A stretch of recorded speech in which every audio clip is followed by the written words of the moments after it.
Good morning, and we are going to begin as we do most Sundays with song. So let us rise in body and spirit and sing Circle Round for Freedom, number 115 in the gray hymnal, or the words on the order on the screen. 155 in the gray hymnal.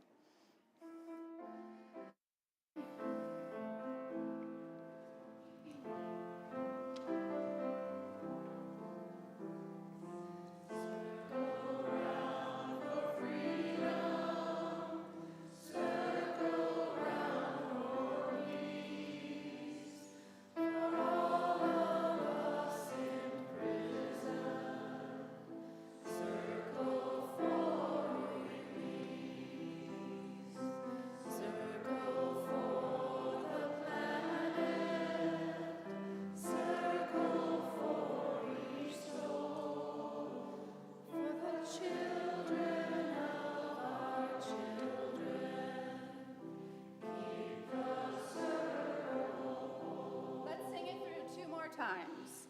Circle round for freedom, circle round for peace, for all of us in prison, circle for release, circle for the planet, circle for each soul, for the children of our children, keep the circle whole.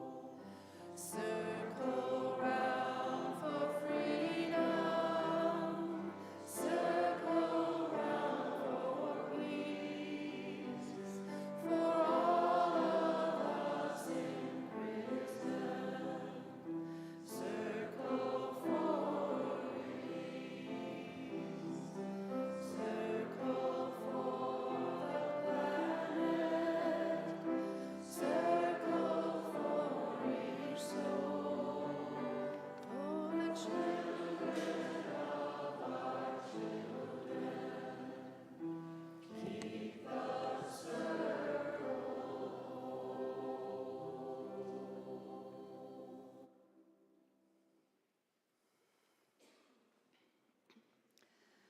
The poet Denise Levertov once wrote, "Peace, like a poem, is not there ahead of itself, can't be imagined before it is made, can't be known except in the words of its making, grammar of justice, syntax of mutual aid."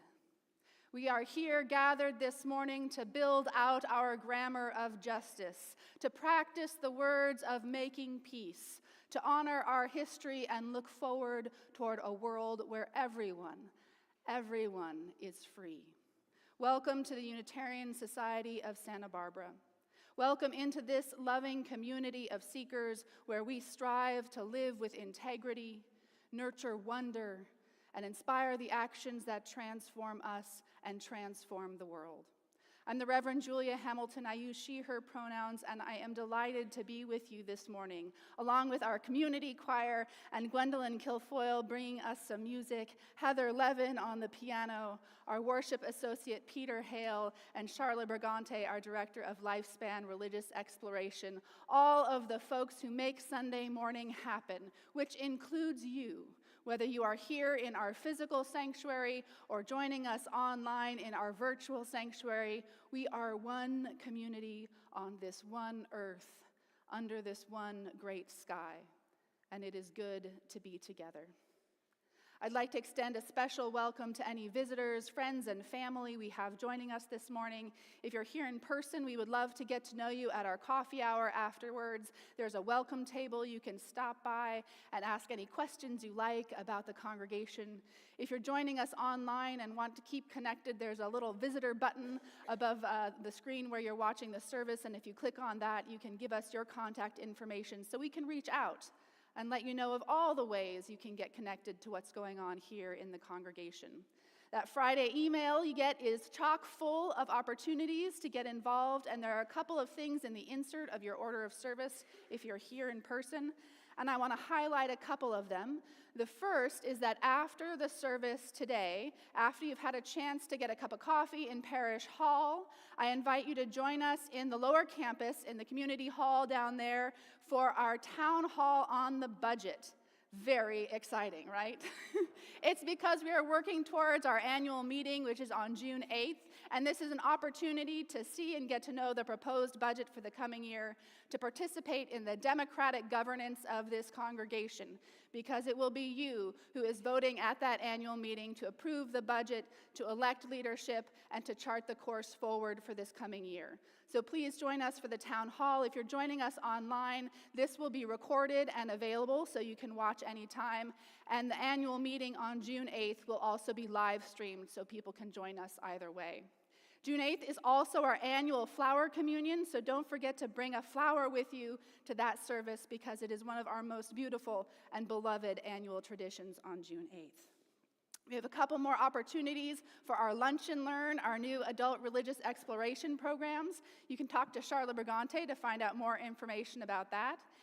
And we have, speaking of the season of democratic governance, we do have another opportunity. Keith Strohmeyer, one of our members, is on the Pacific Western Regional Board, and they are having their annual meeting on Thursday, and we need a delegate from this congregation to show up to help get quorum. It's on Zoom. It's a wonderful way to get to know Unitarian Universalists from near and far, and you can talk to Keith after the service during social hour.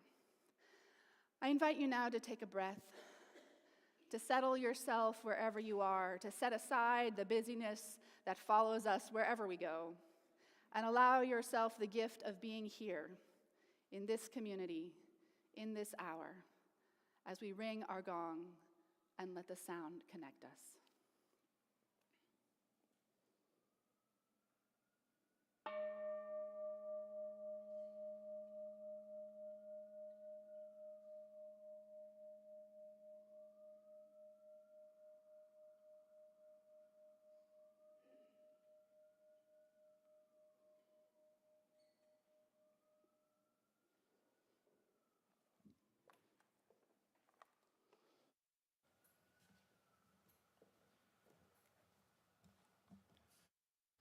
If you are participating from home, please join us in our chalice lighting. What could be more basic and valuable than our Unitarian first principle, recognizing and honoring the inherent worth and dignity of all people, not just us, not for a select few, or a part of the world that we consider worthy. The radiance of our flame we kindle this morning shines without favor on everyone, for everyone. May the light within each of us do the same.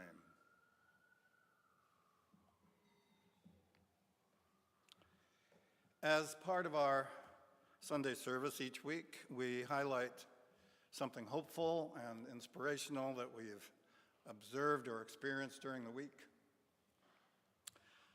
I was walking through Parish Hall last Thursday morning, and it was filled with babies. Lots of babies. Moms and some dads, too. That's the weekly PEP group, postpartum education for parents, that uses our facilities for its meeting place. What joyful energy. And if that isn't good enough, I was reminded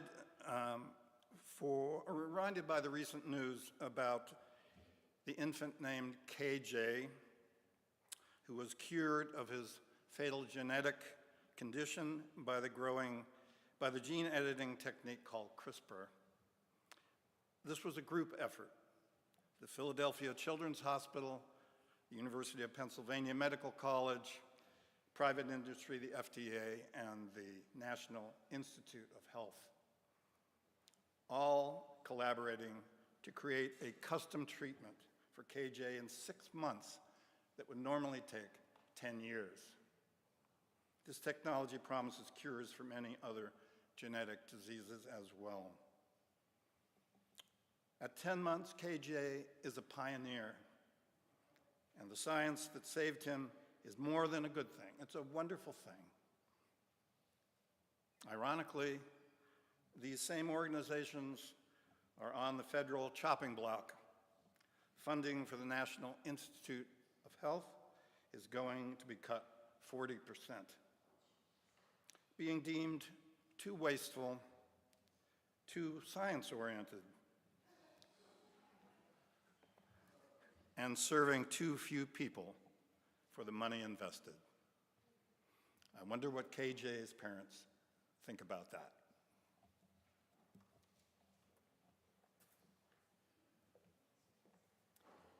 I invite us now to take a brief moment to say hello and greet someone near you. Maybe introduce yourself, welcome each other into this space, and then we will sing once more with our community choir.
All right, everyone, I am so glad to hear you connecting, and we'll have plenty of time to continue these conversations during our social hour.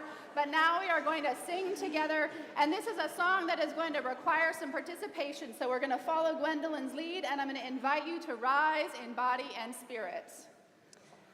All right, good morning. We're going to lead with love here this morning. I will teach you all the chorus, and then the verses are call and response, okay? And we should have some lyrics up there in just a moment. So the chorus goes like this.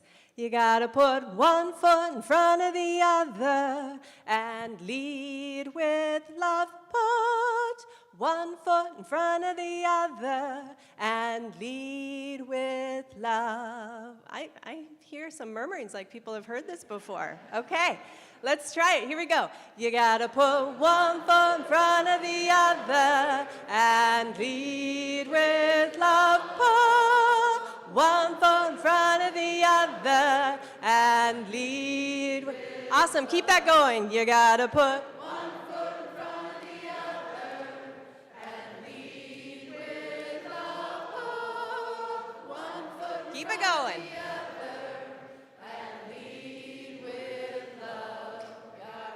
One foot in front of the other. One foot,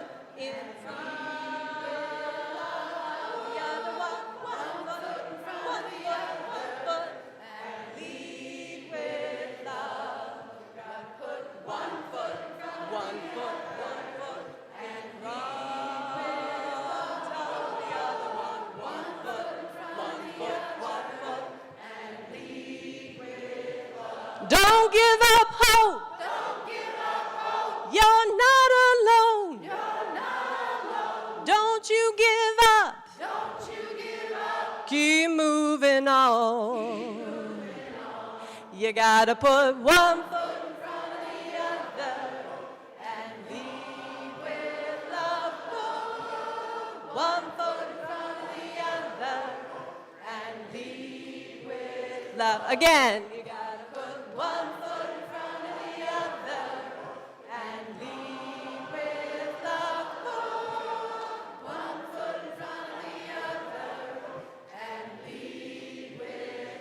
Lift up your eyes.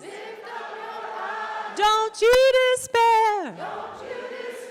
Look up ahead. The path is there. You gotta put one foot in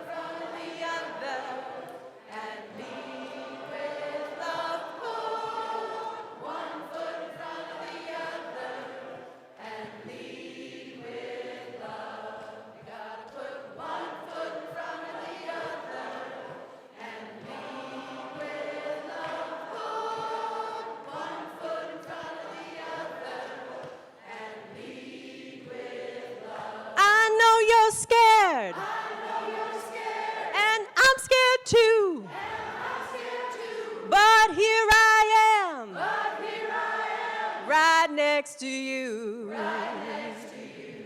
You gotta put one foot in front of the other and lead with love. Put one foot in front of the other and lead with love. You gotta put one foot in front of the other and lead with love. Put one foot in front of the other and lead with love. And lead with love. One more time. And lead with love. Woo! All right. Thank you, everybody.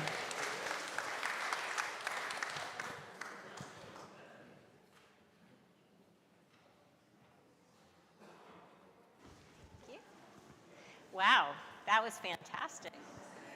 Thank you, community choir. And now, if there are any kids out there who would like to put one foot in front of the other and come on forward for a story, that would be great. Kids or anyone who wants to come sit on the steps with Julia, that would be so great. Oh, good, Peter, always a child at heart. Here they come. Clark and Theo, Stella, Felix, welcome everyone. And in a bit, I'll have you stand up because there are going to be some slides on the screen, but you'll know when those are coming, so. Good morning. I'm going to back up a little. So history shapes our lives, right? And what we do with our lives can shape history, too. That's how it was with Daniel French, a sculptor and a Unitarian. Daniel Chester French was born April 20th, 1850, in Exeter, New Hampshire, into a family of successful lawyers and judges. But as a child, Dan loved to draw, and he decorated notebooks with names and drawings of the birds he saw: golden plovers, blue jays, woodcocks, golden wings, and quail. Do any of you like to draw? Yeah, some of you do. And draw birds? Anybody draw birds? Yeah, some of you. Yeah, great. Well, in 1867, when Dan was 17, his family moved to the little town of Concord, Massachusetts. Dan's father said, "The people of Concord were finer than the clothes they wore and the houses they lived in." Among their neighbors were Amos Brown Alcott and his family, including Louisa May and Abigail May Alcott, Ralph Waldo Emerson, Margaret Fuller, Henry David Thoreau, and Nathaniel Hawthorne. Perhaps some of you have heard of some of these people. Like Daniel, they all had Unitarian leanings. As a teenager, Dan worked on the family farm. He went to college for a while, but he failed algebra, geometry, and physics. Really didn't like school too much. Back on the farm, he wondered what to do with his life. And then one morning, Dan was in the barn bundling tender asparagus to sell at the market when he spotted an odd-looking turnip on the dusty floor. He picked up the turnip, took his pocket knife from his pocket, and began to carve. He was so engrossed in carving, he lost all track of time. And when he had finished, he had transformed the turnip into a fine-looking frog. And that morning, Dan learned something. If a turnip can become a frog, what might the son of a judge become? With his family's support, and that's important, I think, with his family's support, Dan started carving and sculpting every chance he had. Dan's neighbor, Abigail May Alcott, became his first art teacher. May, as she was known, insisted he learn to draw, so he began attending her drawing classes, which she held in their family's barn. Later, he started taking the train to Boston to study drawing and anatomy from a doctor who was also a sculptor. And after a while, he apprenticed with a famous sculptor in New York City for a while. When Dan was 20, The people of Concord wanted a statue to honor the 100th anniversary of the first battle of the American Revolution, a battle that took place right in Concord. Dan got the job. Other military monuments depicted famous generals, but Dan wanted to sculpt an unnamed hero, a man who could represent any of the local farmers who fought the Revolutionary War. These farmers turned soldiers were called Minutemen. 3 years later, on April 19, 1875, thousands of people crowded the Old North Bridge for the unveiling of Dan's Minuteman statue, and I think we're going to have a picture of that right up on the screen if you guys want to pop over and see that. So thousands of people gathered for the unveiling of this statue, including the President of the United States, Ulysses S. Grant. But guess who wasn't there for the unveiling? You all can stay over there. I'll just project that way. Guess who wasn't there for the unveiling? Dan. He had already left for Florence, Italy, where he studied sculpture from Italian masters for the next 2 years. When he returned to the US, Dan began receiving commissions to create statues of monumental Americans who had helped shape the country. Years passed. Dan became a husband, a father, a famous sculptor, and a teacher. Then in 1915, when he was 65 years old, his friend Henry Bacon, an architect, made him his most monumental offer yet. Congress had put aside nearly $300,000 for land, a building, and a statue in Washington, D.C. to honor Abraham Lincoln. Bacon asked Dan to sculpt the statue of Lincoln as the memorial's centerpiece. Bacon and his committee wanted Dan to create a fresh view of the monumental American who reunited the nation and ended slavery. Henry Bacon said to Dan, "It must be the most perfect statue of the man and that human hands can design. It must seem to have a soul." Are we seeing the statue right now? Okay. Before he began to design the statue, Dan did a lot of research. He read books and articles about Lincoln. He talked to Robert Todd Lincoln, the president's son. He studied casts that had been made of the living Lincoln's hands and pored over photographs of the great man's wise, craggy face.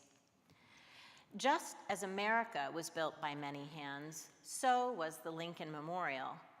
Blocks of white marble for Dan's statue were blasted and cut from a Georgia mountainside by the sons and grandsons of American slaves. The floor of the memorial was built of pink Tennessee marble. The exterior was covered in marble from Colorado, and the steps were made of Massachusetts granite. Dan began work on his statue by creating 10-inch clay sketch models in different poses. From there, he moved to a 3-foot-high working model, and then a 7-foot-high clay model.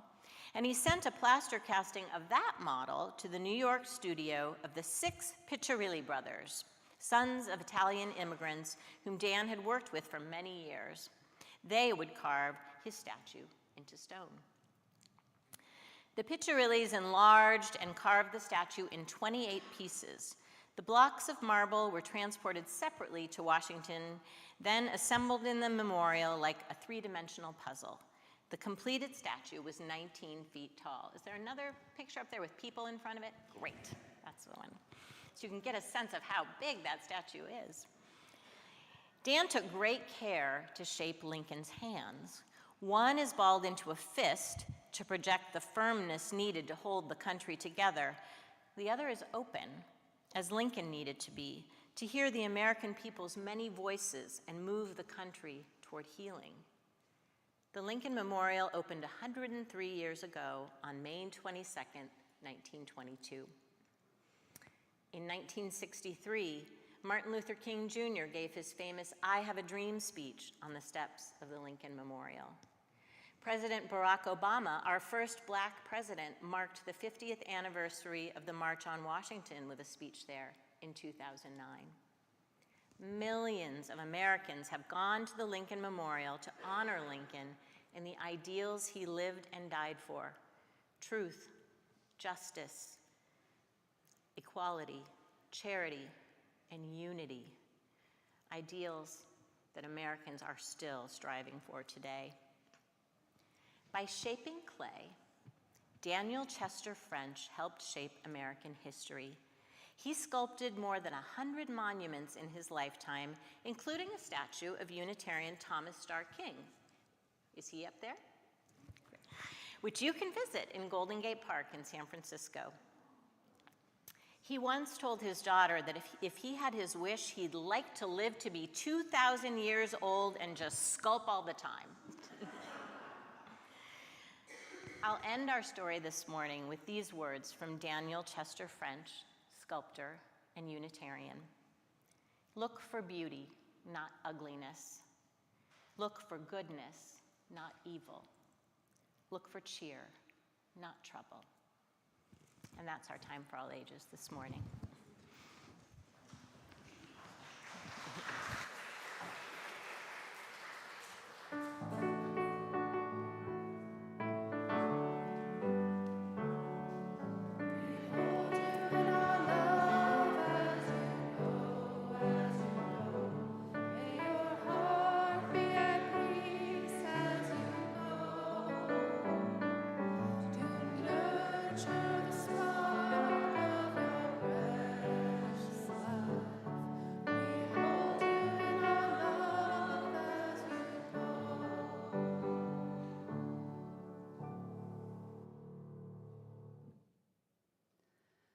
I invite us now into a time of reflection and meditation.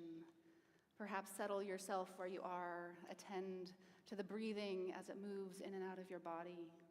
Bring yourself to this moment together.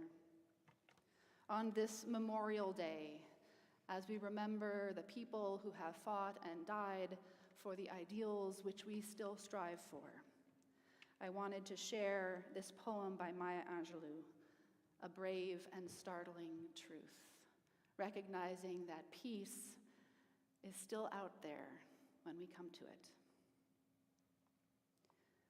We, this people on a small and lonely planet, traveling through casual space, past aloof stars, across the way of indifferent suns, to a destination where all signs tell us it is possible and imperative that we learn a brave and startling truth.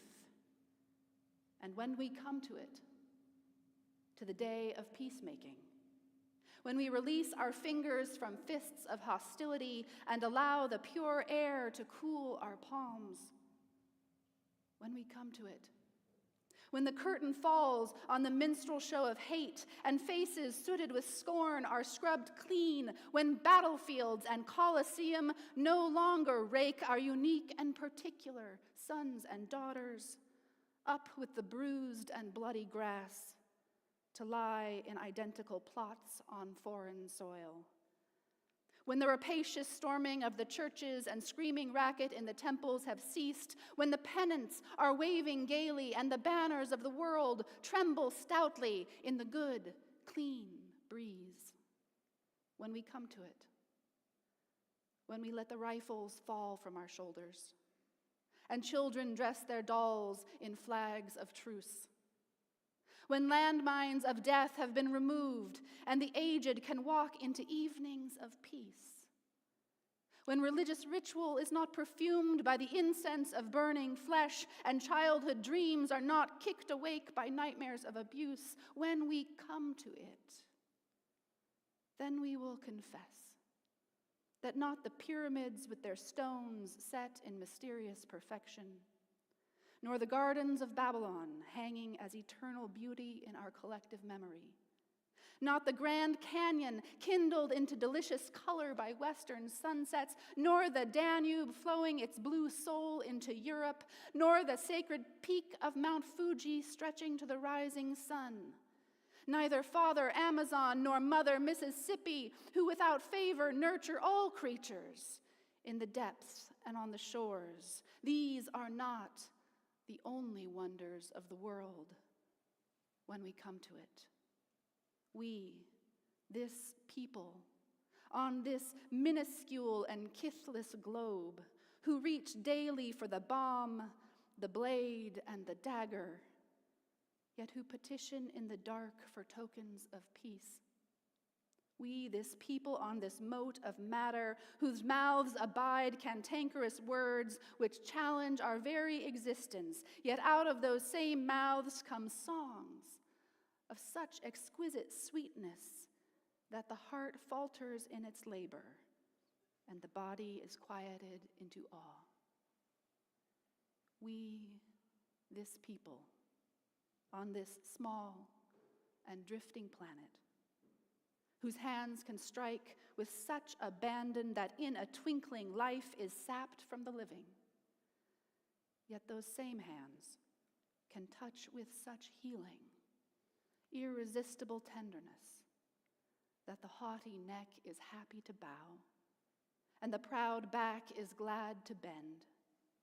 Out of such chaos, of such contradiction, we learn that we are neither devils nor divines.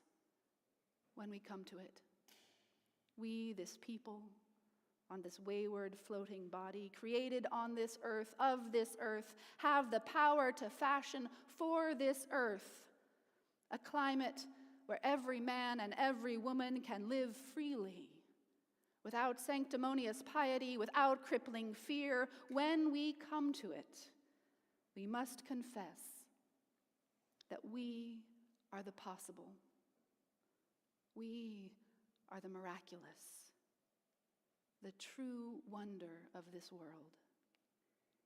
That is when, and only when, we come to it.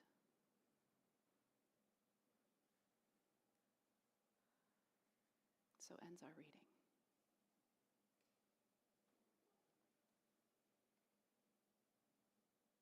May it be so.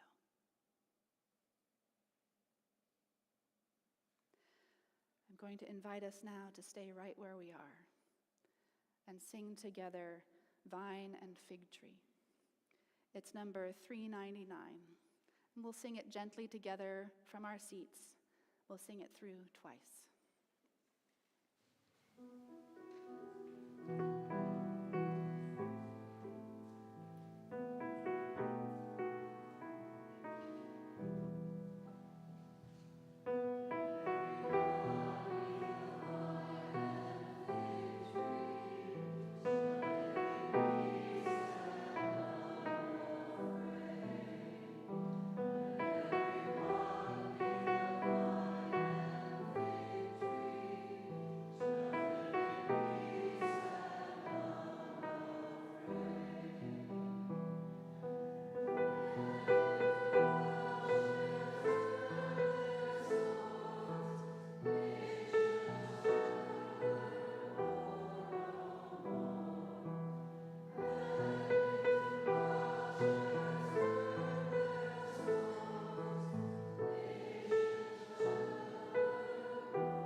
Who counts?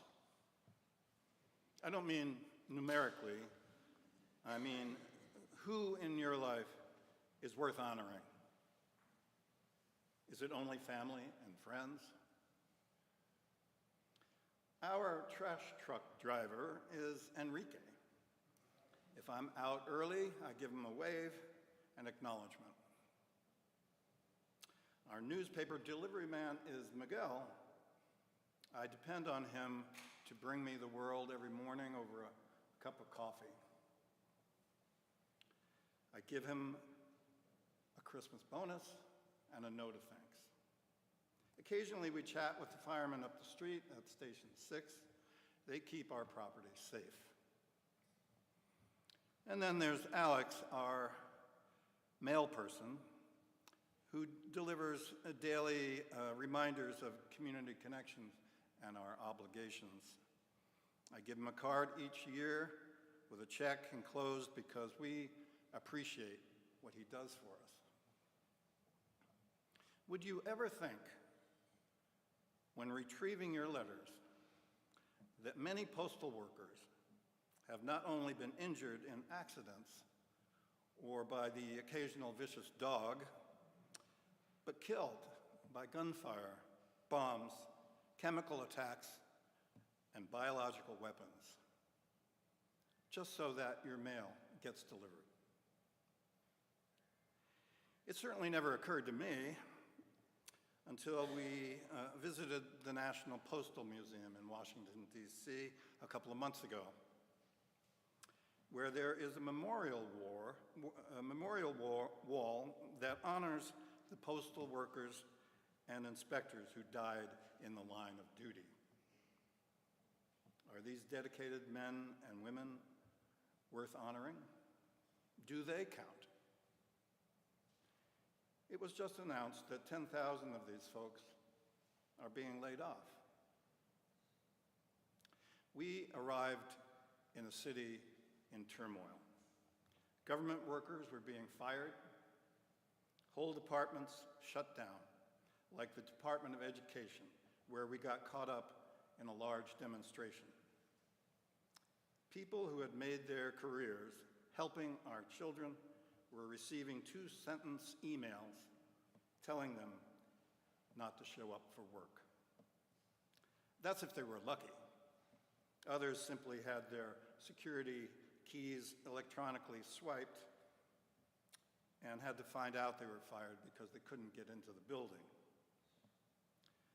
Some were dismissed within months of achieving their pension. Is this how we treat people?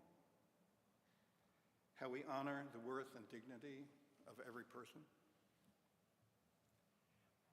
It's not just in government that people are being devalued.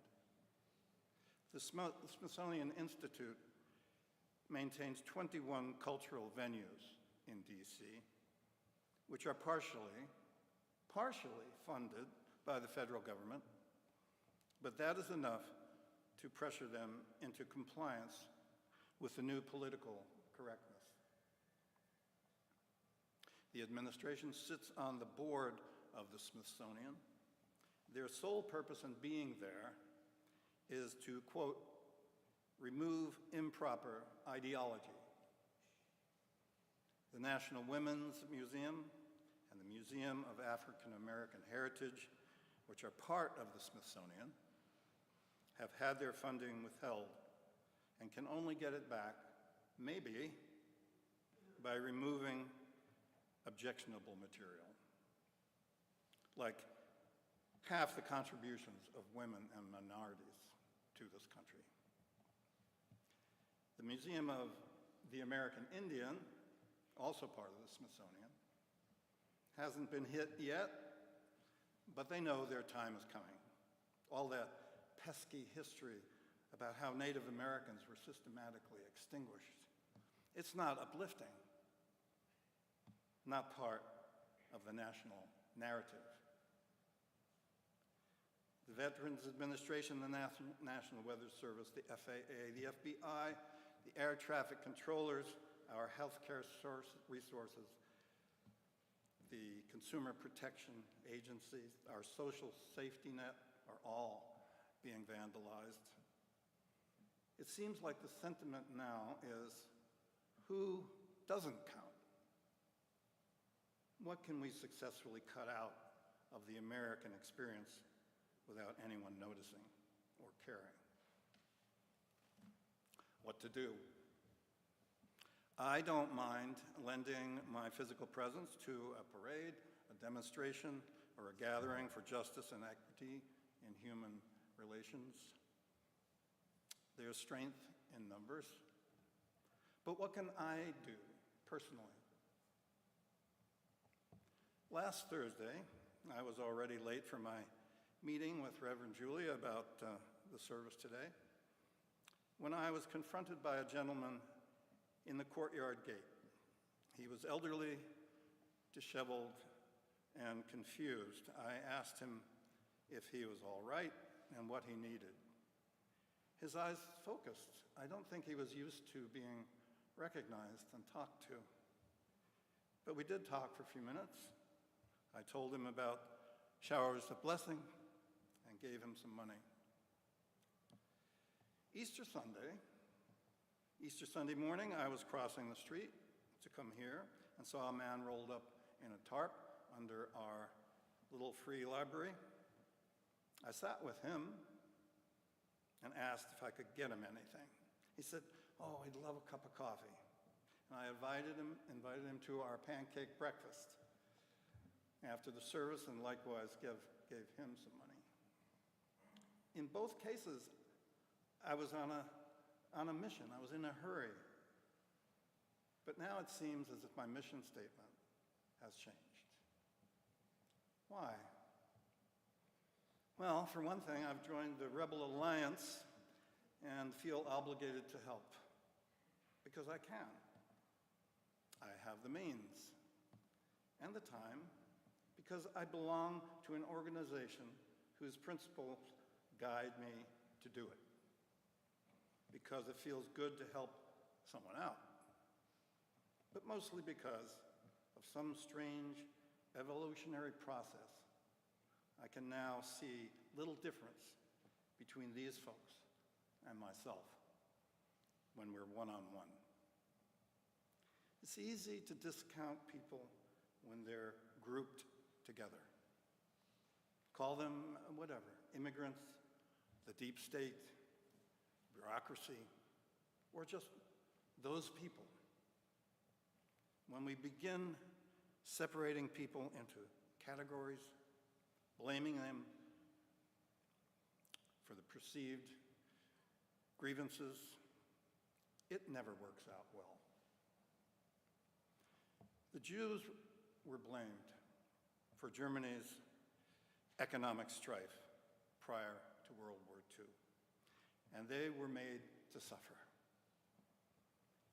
But the greater population of Germany, who turned a blind eye, suffered as well, with millions lost and cities left in ruins. Who counts? Everyone. And either everybody counts or nobody counts. Unless we can honor our shared humanity and value as citizens, there will be those left out, vulnerable and exploited, generally to everyone's detriment. I don't want to leave you with the impression that Washington is not worthwhile. It is. If you have never been to our nation's capital, I urge you to put it on your bucket list. Donis and I have been there several times. And I guarantee you will find out who counts when you're there. Because it is a city filled with honor, for valor, for invention, for the arts, for governance and citizenship. All the things that have made this country worth celebrating and loving.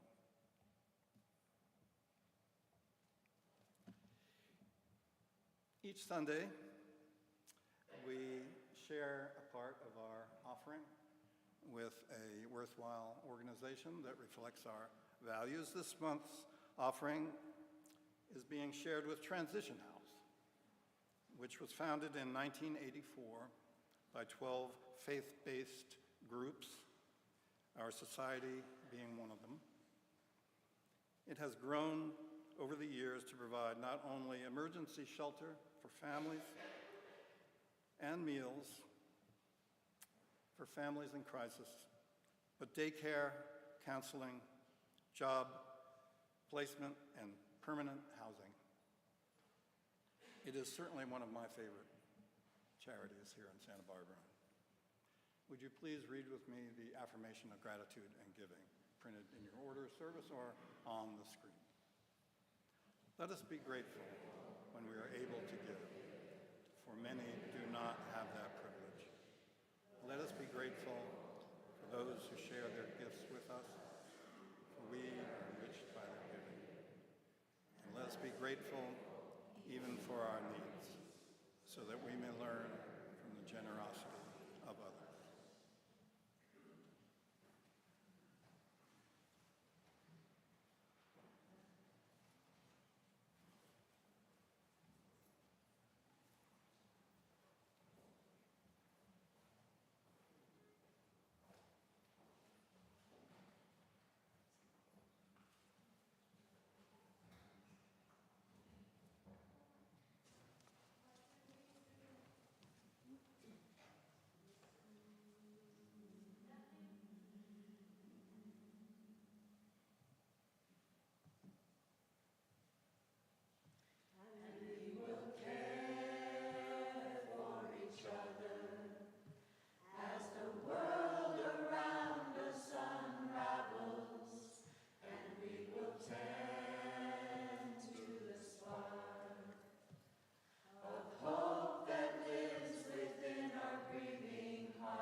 Thank you, community choir, for singing with us this morning.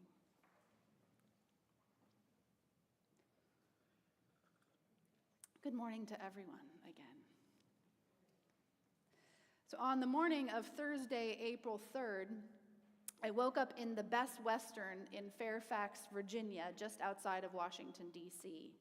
The conference I was there to attend didn't start until later that evening, so I decided to take the train into the Capitol and wander around the National Mall for the day. It happened to be the weekend of the Cherry Blossom Festival, so I was hoping to catch some of those famous trees in bloom as well as see some of the sights. I'm wearing my cherry blossom stole in honor of that. I have not spent much time in Washington, D.C. I was there once when I was 2, when my parents attended a Peace Corps reunion at the White House, sponsored by Lillian Carter, Jimmy Carter's mother. I don't think there's going to be many Peace Corps events at the White House again anytime soon. But I never had the chance to see most of the great monuments, some of which we've been talking about already this morning. So I was looking forward to visiting these iconic sculptures, especially at this moment in time.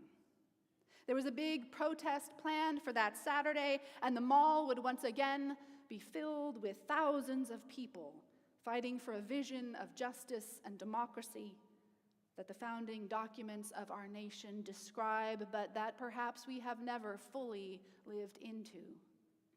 I arrived with questions on my mind and in my heart, alive with the fear that this democratic project of the United States of America is in danger of slipping away. And what I found there were not answers to my questions, but rather the profound sense that by being there, I was part of this ongoing conversation about the evolving ideals of a nation that has always been struggling to make sense of itself. A conversation that spans centuries and that will probably never be completely resolved. A conversation that raises more questions than it answers and that evolves with each generation's sacrifices, sins, and successes. It was, in some ways, a spiritual experience. After all, what is our faith but a faith that values questions over sure answers, a faith that embraces the challenge of growth rather than the seduction of certainty, a faith that requires we examine and re-examine our own assumptions so that we may move ever closer to living up to some of those ideals that we share with this nation. The right of all people to flourish in freedom, and the responsibility of caring for one another that comes with a shared civic life. Rights and responsibilities, values and ideals, the same thing that we talk about here each week, are the subject of this national conversation written in stone and sculpture. I had expected to find the statues and inscriptions of each memorial moving and thought-provoking. What I had not expected was how much the experience of walking from one memorial to the next changed how I encountered them. Rather than moving down a list, Lincoln Memorial, check, Vietnam Wall, check, the meanings of each of them were influenced by the presence of them all there together in this one big space. I have some photos to help make this point. So there's the Vietnam Wall here in just a moment. How many of you have been there? Quite a few. This stark obsidian line in the earth with the list of names rising and falling out of the grass, the personal items and the children's drawings. This is a stark rebuttal to the World War II memorial just across the lawn, which is the next photo. This huge imperial and impersonal plinth rising from this fountain that was empty on the day that I saw it. Almost no one there. This heroic and grandiose attempt to claim a victory after the atrocities of the Holocaust and the terrifying reality of nuclear weapons. But by being in proximity to one another, the monuments said more together than they ever could have said alone. Perhaps the most moving relational conversation was between the Martin Luther King Jr. Monument and the Thomas Jefferson Memorial. Standing in proud strength, holding what is perhaps that promissory note of the American dream in his hand, Dr. King is looking out across the tidal basin right at Jefferson's Rotunda. So that view of the Rotunda, that's the view that King is looking toward. Calling to account the man who wrote the Declaration of Independence, that all men were created equal, but who never let go of his own ownership of other human beings. History calling back to itself. Dr. King martyred for demanding his dignity, a dignity that Jefferson could imagine and write about but never fully embrace.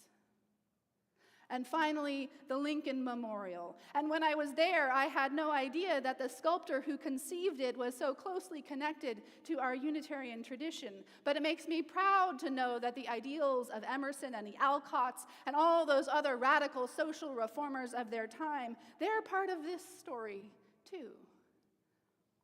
But beyond the impressive sculpture itself, it was Lincoln's words that were inscribed on either side in this massive multi-story text on the wall that moved me to tears. The Gettysburg Address is on one side, dedicating that battlefield to the memory of the soldiers who died there, but proclaiming, "It is for us, the living, rather to be dedicated here to the unfinished work for which they who fought here have thus far so nobly advanced. It is rather for us to be here dedicated to the great task remaining before us, that government of the people, by the people, and for the people shall not perish from the earth." And on the other side, his second inaugural address just before the end of the Civil War, reminding the nation that the war was fought to end the scourge of slavery, and yet longing for a just and lasting peace. A peace that he hoped would bring healing. A healing that today still seems distant on this 5th anniversary of the death of George Floyd. A healing we are still struggling to find.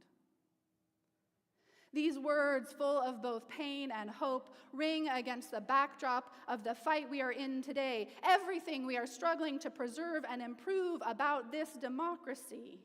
Lincoln, in his massive seated presence, calling back to the words of Thomas Jefferson, forward to the unfinished dream of Dr. King, never knowing all of the assortment of people that would be gathered on the steps at his feet, each in their own way, in their own time, in protest, in patriotism, in public witness.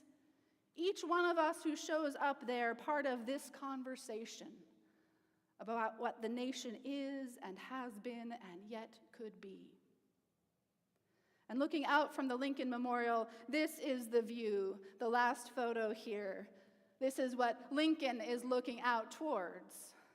The Washington Monument, the largest obelisk in the world. At the time it was built, the tallest building in the world at 555 feet and 5 inches. And to quote from the website of the National Park Service, "The monument, like the man, stands in no one's shadow." But while we may have built a monument that dominates the horizon of the Capitol, Washington himself made one thing very clear. Although he was a decorated general and the nation's very popular first president, he would be no king. We were never to be a nation of kings. A king commissioned statues of himself to decorate his empire. None of these monuments were designed by the people they commemorate. They were made by those who came after, trying to make sense of the lessons and legacy of change. After Washington's service in the war and his time as president, he was not thinking about monuments to his achievement. He wanted nothing more than to retreat to his home in Mount Vernon and rest away from the public eye. And that song that we sang earlier, Vine and Fig Tree, it's from a biblical quote that was a favorite of Washington's. He referenced it more than 50 times in his letters and writings. It comes from the Hebrew scriptures and is repeated in several places, but is most well known from the book of Micah. And they shall beat their swords into plowshares and their spears into pruning hooks. Nation shall not lift up a sword against nation, neither shall they learn war anymore, but they shall sit, every man, under his vine and under his fig tree, and none shall make them afraid.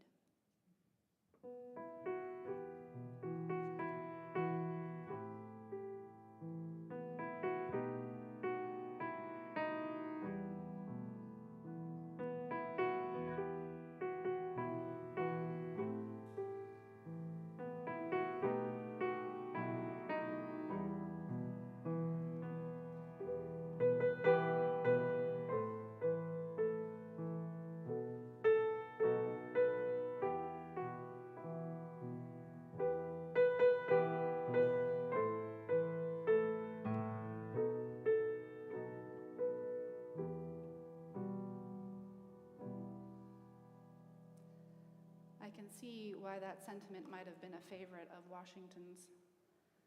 The whole thing is about the peace that is promised to come after struggle and war and nation building, after exile and trauma. It is a vision of the end of days when all people are reconciled with their God.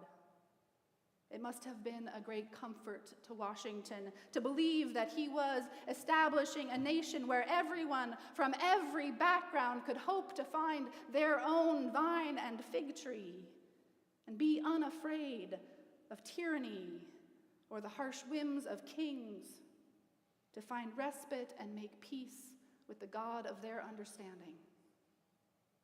As the Reverend Kimberly Debus described it when talking about that verse that made its way into our hymnal, the passage was not so much an anti-war sentiment as a let's fight, let's win, and then let's go home sentiment.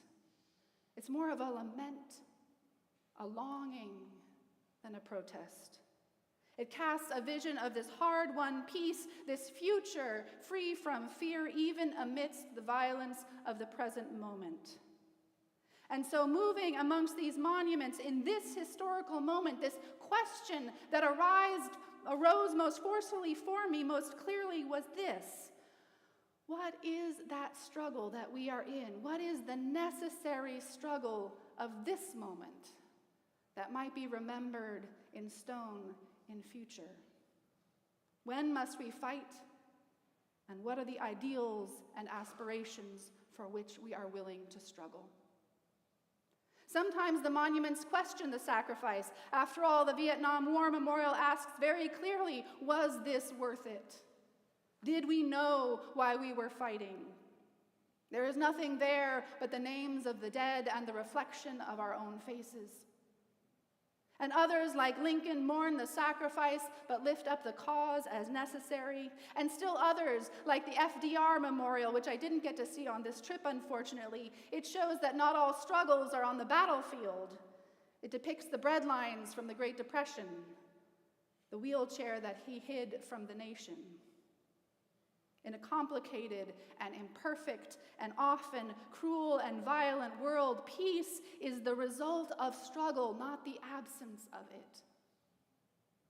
Peace comes not when we let go of the fight, but when we do the difficult work of transformation and healing that comes while we do the difficult work.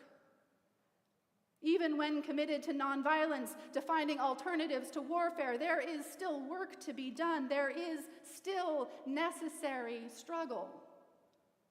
The Reverend Dr. Martin Luther King answered the question this way in 1964 in his Nobel Prize lecture: "We will not build a peaceful world by following a negative path. It is not enough to say we must not wage war. It is necessary to love peace and sacrifice for it." Each of these monuments asks us, what were the people of each generation willing to sacrifice in the pursuit of this ideal? How do we define and redefine those ideals through the years as our nation matures? And who is included and who is excluded from them? These are monuments not just of war or in memory of the individual men who led through transformative times, and yes, they are all men. It's hard to find a woman there. You can find them if you look. But they are all part of an ongoing, still evolving conversation about the larger struggle to define our national identity and articulate our shared values. And we must be part of that conversation. We are not the first to be called to this work, and we will not be the last. And we may long to sit under our vine and fig tree.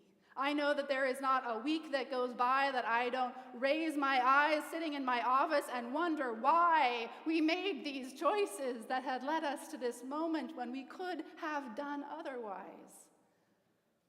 But here we are, in this moment. And any peace we find will be here, in the midst of the struggle, in the companionship we find along the way, and in the moments of hope and healing we carve from the stone of our lives. That is our work. Let us take it up. May it be so. Blessed be, and amen.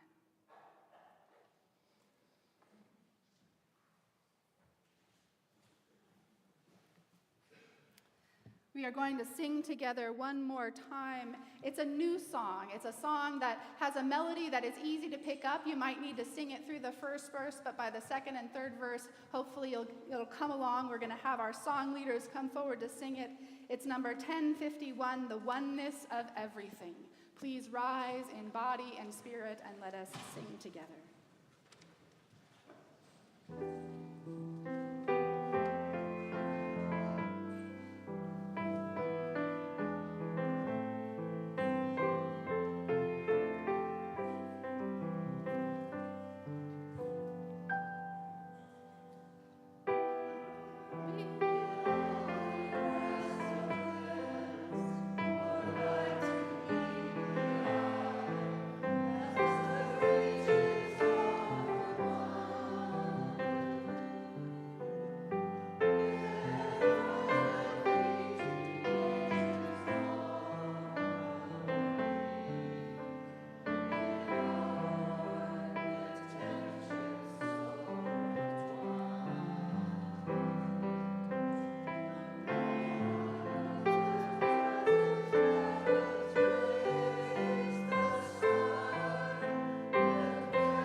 right where you are, and if you want to put your hand over your heart, or if you have permission to reach out and hold hands with the person next to you, or hold your hands open, however it is, you get connected to that oneness of everything that is among us.